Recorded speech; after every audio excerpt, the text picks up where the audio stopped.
Em nome do Pai, do Filho e do Espírito Santo. Amém. Proclamação do Evangelho de Jesus Cristo segundo Marcos. Naquele tempo, Jesus entrou de novo na sinagoga. Havia ali um homem com a mão seca. Alguns o observavam para ver se haveria de curar em dia de sábado, para poderem acusá-lo. Jesus disse ao homem da mão seca: "Levanta-te e fica aqui no meio." E perguntou-lhes: "É permitido no sábado fazer o bem ou fazer o mal? Salvar uma vida ou deixá-la morrer?" Mas eles nada disseram. Jesus então olhou ao seu redor, cheio de ira e tristeza, porque eram duros de coração, e disse ao homem: "Estende a mão." Ele a estendeu e a mão ficou curada. Ao saírem os fariseus com os partidários de Herodes, imediatamente tramaram contra Jesus a maneira como haveriam de matá-lo. Palavra da salvação. No Evangelho de hoje, nós temos um ensinamento sobre os três inimigos da salvação: a carne, o mundo e o demônio. Quando nós olhamos o texto sagrado de hoje, nós vemos essa cena onde Jesus está na sinagoga.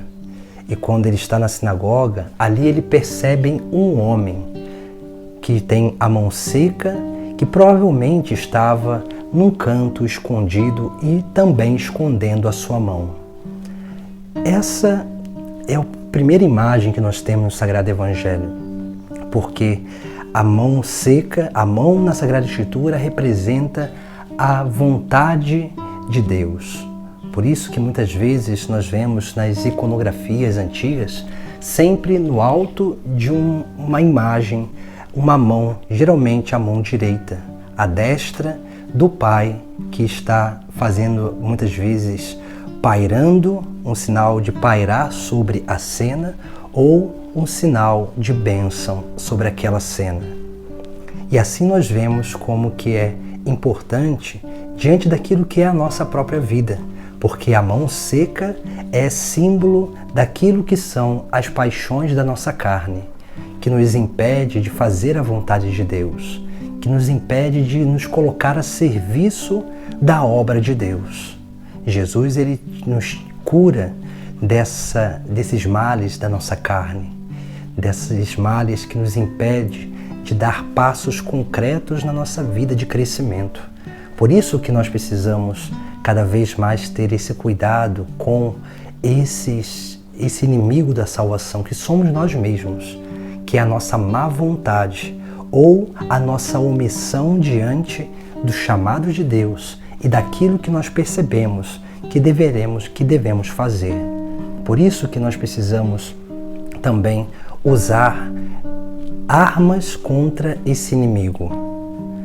E para lutar contra a carne, nós precisamos usar da palavra de Deus, porque somente a palavra de Deus ilumina a nossa consciência. E iluminando a nossa consciência, ela vai formando essa consciência e vai fortalecendo a nossa vontade para permanecer naquilo que são os bons propósitos.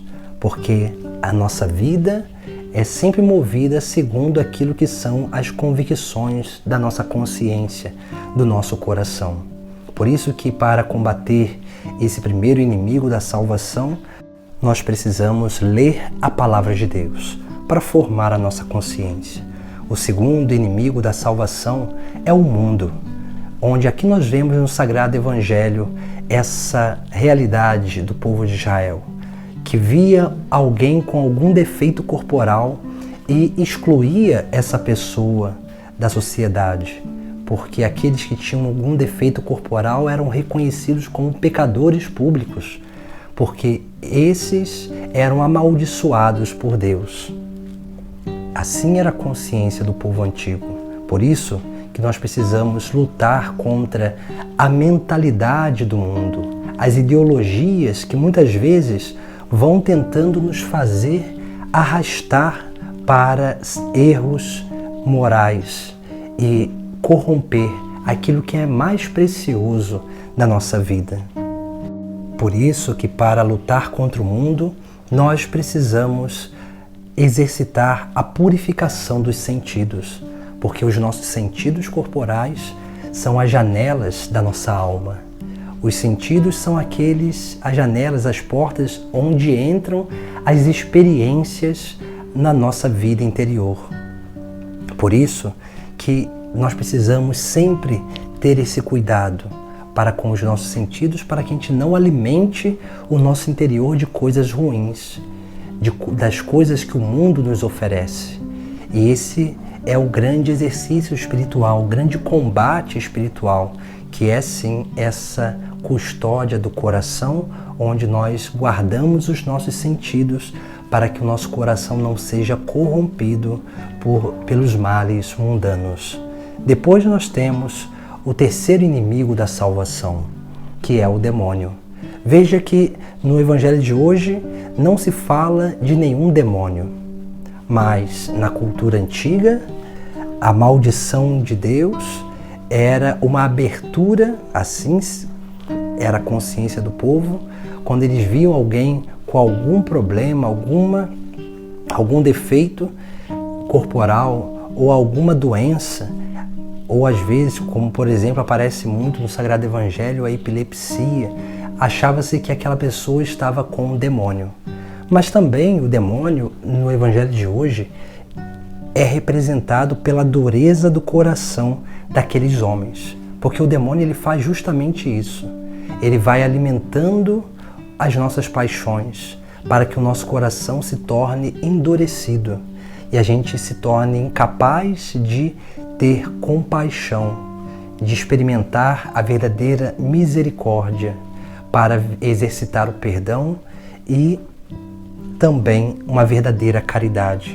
Por isso nós precisamos lutar contra o demônio através dos sacramentos, porque os sacramentos, que são os sinais de Cristo nesta terra, esses meios eficazes que nos aproximam da vida de Cristo, os sacramentos eles nos possibilitam experimentar essa libertação e essa cura do nosso interior, a libertação do demônio e a cura das doenças espirituais, para que assim nós possamos permanecer no caminho, lutando contra esses inimigos da salvação, a carne, o mundo e o demônio. E justamente nessa ordem, porque a nossa carne, nós somos o nosso maior inimigo. O mundo é aquilo que vai incitando e tentando nos seduzir. E é o demônio que tenta nos distrair com as coisas do mundo para que nós possamos perder o verdadeiro sentido da nossa vida. E aí sim o nosso coração vai se tornando endurecido. E assim nós precisamos refletir sobre a nossa caminhada para que possamos permanecer cada vez mais firmes e fiéis nesse grande caminho de salvação, de seguimento a Jesus Cristo, onde Ele nos cura para nos colocar no meio, no lugar de serviço, para que possamos ser testemunhas dessa grande obra de misericórdia do Pai, de perdão dos pecados do Filho, que o Filho exerce, e principalmente desse transbordamento da caridade que o Espírito Santo faz na nossa vida interior. Em nome do Pai, do Filho e do Espírito Santo. Amém.